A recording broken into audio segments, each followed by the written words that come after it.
Buen día a todos, bienvenidos a la clase de técnicas de estudio e investigación. El tema de hoy será ¿qué es un problema? Empecemos. ¿Qué es un problema? Tenemos tres respuestas en esta diapositiva. Y la primera dice, es el porqué de la investigación. La segunda dice, es una situación anómala que requiere atención y solución. También puede ser una discrepancia entre una situación deseada y la observada. Tres definiciones de qué es un problema. Veamos según la Real Academia Española. Dice que es un conjunto de hechos o circunstancias que dificultan la consecución de algún fin. Es una brecha entre una realidad o un aspecto de la realidad observada y un valor o deseo de cómo debe ser esa realidad para que un determinado observador sea individual o colectivo. Un problema correctamente planteado está parcialmente resuelto. A mayor exactitud corresponden más posibilidades de obtener la solución satisfactoria. Por tanto, se requiere verbalizar el problema de forma clara y comprensible para los demás. ¿Cómo identificamos un problema? Se deben observar los principales problemas de la realidad objeto de estudio. Se debe centrar el análisis en un problema principal. Se deben formular, en este caso, un problema como un estado negativo. Se debe priorizar entre problemas existentes. No confundir el problema con la falta de una solución. Preguntas básicas que debemos de hacer para formular un problema. El qué viene a ser el objetivo, el cómo, con qué medios o qué plan, el cuándo, fijamos el tiempo que vamos a emplear, el quién, asignar a las personas que estarán involucradas, el dónde, definir el o los lugares para hacerlo, el por qué, todos los razonamientos para lo que hacemos. Factores a tener en cuenta en la elección de un problema. Primer factor, efectividad. Segundo factor, pertenencia. Tercer factor, relevancia. Cuarto factor, coherencia. Número 5, viabilidad. ¿Cómo analizar un problema? Primero, identificación y descripción. Segundo, causas y, como tercer punto, efectos. ¿Cuáles son los pasos a seguir? Se identifica el problema. Se examinan los efectos del problema. Se identifican las posibles causas del problema. Se definen los objetivos para la solución.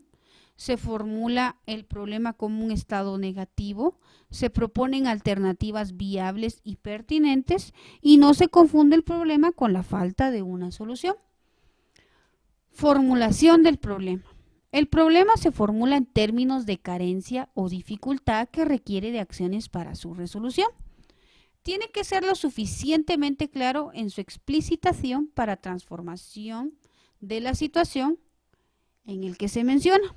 Ejemplo de una formulación del problema. Alto porcentaje de inasistencias al servicio. Dimensiones del trabajo versus formulación del problema. Dimensión 1, el trabajo mismo. Dimensión 2, el contexto de interacción.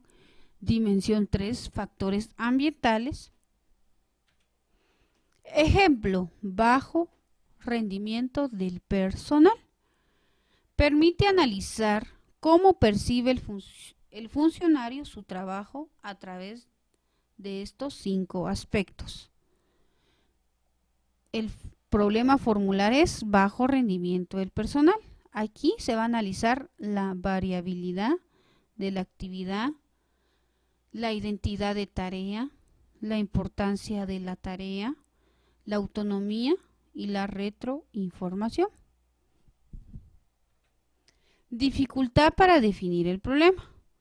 Vamos a distinguir entre dos términos, qué es un síntoma y qué es una causa. Cuando hablamos de un síntoma, estamos hablando de una manifestación o reacción visible de un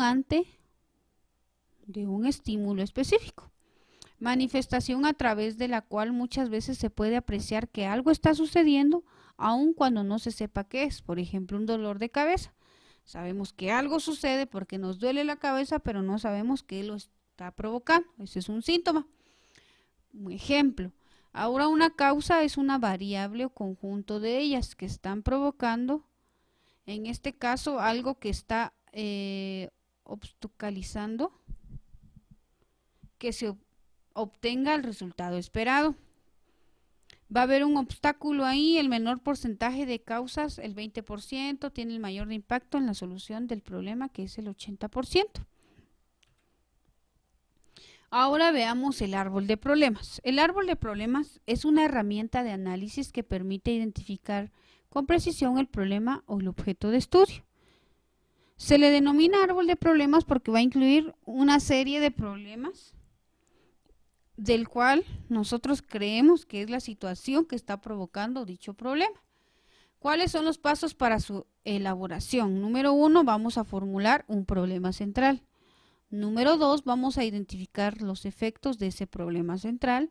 Número 3, vamos a analizar las interrelaciones de los efectos. Número 4, vamos a identificar las causas. Y número 5, vamos a diagramar el árbol. Veamos el árbol de problemas. Las ramas identificarán las consecuencias. El tronco va a ser la precisión del problema y las raíces van a identificar las causas. Identificar los efectos del problema. Tenemos ahí las ramas. Las ramas van a ser los efectos que surgen del problema central. Ahí vemos todas las ramas del árbol. Y número 2, identificar las causas del problema. Las causas van a ser las raíces, en este caso, las causas de ese problema. Y número 3, analizar las causas y sus interrelaciones. ¿Cómo se relacionan las causas con el problema central? Luego tenemos ahí, en este caso, del problema central se derivan los efectos y las causas.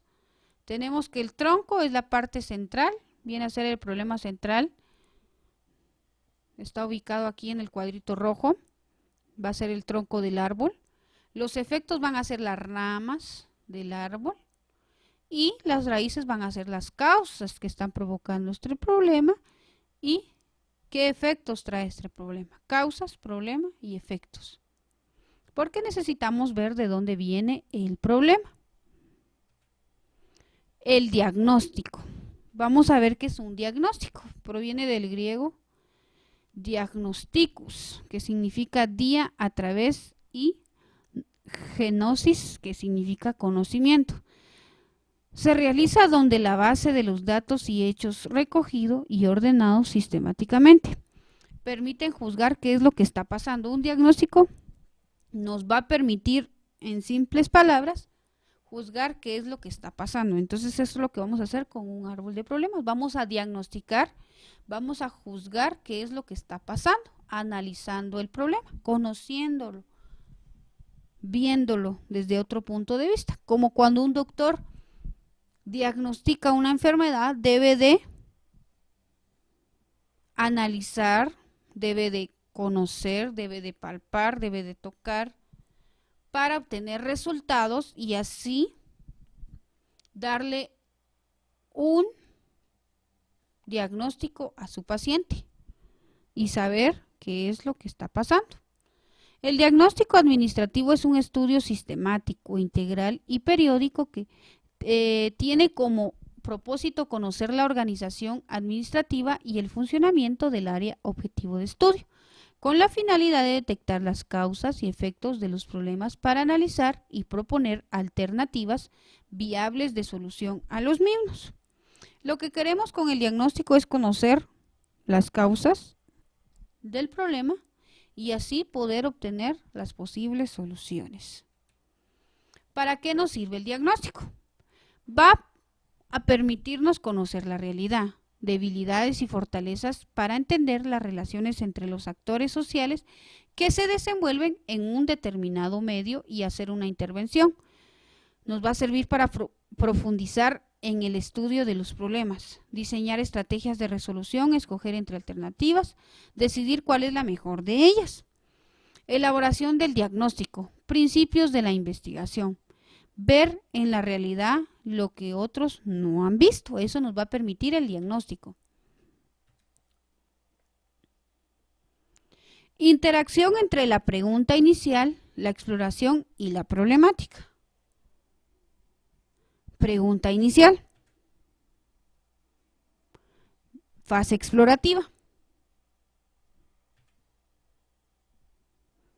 Las lecturas. La observación.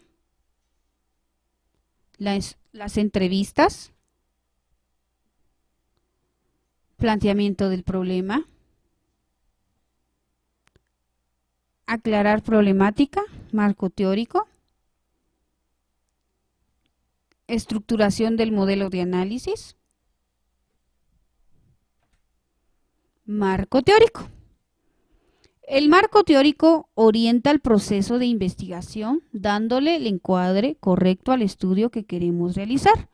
Permite reformular o precisar la pregunta inicial y sirve de fundamento a la hipótesis. ¿Qué es el marco teórico? Es precisar los conceptos fundamentales, las relaciones entre ellos, diseñar la estructura sobre la que se van a fundamentar las proposiciones que se harán en respuesta a la pregunta inicial. Se deriva de la teoría desde la cual interpretamos la realidad. Bueno, chicos, eso sería todo por hoy con el curso de técnicas de estudio e investigación. Cada diapositiva presentada en la explicación deberemos de pasarla ordenadamente a nuestro cuaderno, ubicando la fecha en la que vimos la explicación.